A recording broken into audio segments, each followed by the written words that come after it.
සුබ දවසක් ඔයාලා හැමෝටම. අද මම කතා කරන්න යන්නේ අපි මේ හදාගෙන යන ප්‍රොජෙක්ට් එකේ ප්‍රොඩක්ට් view එක ඩිසයින් කරගෙන තියන්නේ කොහොමද කියලා.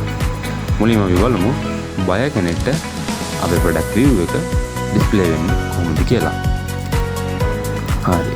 දැන් ඔයාලට මේ පේන්නේ අපේ ප්‍රොඩක්ට් view එක. මුලින්ම main header part එක මේ විදිහට කරගෙන දිනවා. ඊට පස්සේ අදාළ සබ්ජෙක්ට් එකේ නම මෙන්න මේ විදිහට ඇඩ් කරගෙන ඊට පල්ලෙහා රේටින් ඊපස්සේ ස්ටුඩන්ට් ඊට පස්සේ යූසර් ගේ නම සහ ඩේට් එක මෙන්න මේ විදිහට ඇඩ් කරගෙන තියෙනවා. ඊට පස්සේ මම පහලින් ස්කිල් එකේ බවුත් එක මෙන්න මේ විදිහට ඇඩ් කරගෙන තියෙනවා.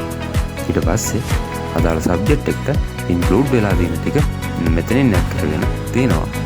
ඊට පස්සේ තියෙන්නේ අදාළ සබ්ජෙක්ට් එක පිළිබඳ වැටලා තියෙන රිවිව්ස් ප්‍රමාණය. ඊට පස්සේ පල්ලෙහා more කියලා අපේ අනිත් සබ්ජෙක්ට් ටික මෙන්න මේ විදිහට ඩිස්ප්ලේ කරගෙන තියෙනවා. ඊට පස්සේ දකුණු පැත්තට වෙන්න මම අපේ ප්‍රොඩක්ට් එකේ ප්‍රයිස් එක ඊට පස්සේ ලෙවල් එක ඊට පස්සේ දැනට ඉන්න ස්ටුඩන්ට්ස්ලා ගන්න රේටින් ප්‍රමාණය මේක ඇඩ් කරලා තියෙන ඩේට් එක වගේ දේවල් ටික ඩිස්ප්ලේ කරගෙන තියෙනවා. ඊට පස්සේ මම අදාළ සබ්ජෙක්ට් එකේ ඉන්ස්ට්‍රක්ටර් මෙන්න මේ විදිහට ඇඩ් කරගෙන තියෙනවා. ඊට පස්සේ පල්ලෙහා කෝස් ප්‍රමාණය, ස්ටුඩන්ට් ප්‍රමාණය සහ රේටින් එක මෙන්න මේ විදිහට ඇඩ් කරගෙන තියෙනවා. අන්තිමව ඇඩ් කරගෙන තියන්නේ අපේ මේන් footer part එක. අපි දැන් බලමු මම මේක ඩිසයින් කරගෙන තියන්නේ කොහොමද කියලා. දැන් මේ ඔයාලට පේන්නේ මගේ කෝඩින් part එක. මුලින්ම මම illustration එකේ view එකක් දාගෙන අදාළ ස්ටයිල් ටික ඇඩ් කරගෙන තියෙනවා. ඊට පස්සේ image එකක් තියෙනවා නම් ඒක ඩිස්ප්ලේ කරන්න ඕන විදිහට මේ විදිහට කෝඩ් කරගෙන තියෙනවා.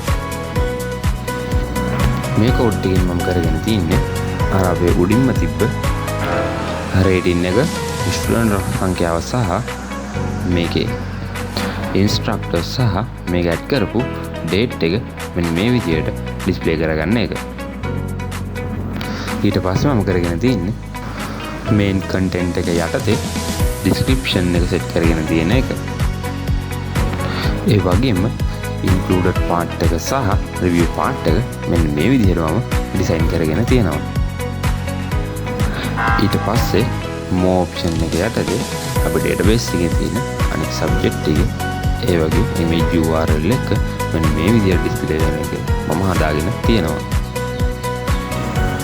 ඊට පස්සේ මම ඉන්ස්ට්‍රක්ටර් කාඩ් එක මෙන්න මේ විදිහට හදාගෙන තියෙනවා.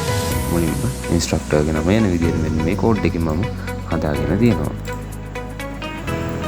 ඊට පස්සේ පල්ලෙහා course student rating කියන ටික මෙන්න මේ විදිහට මම හදාගෙන තියෙනවා. මේ ප්‍රොජෙක්ට් එකේ තවත් අලුත් වීඩියෝ එකකින් අපි හමු වෙමු.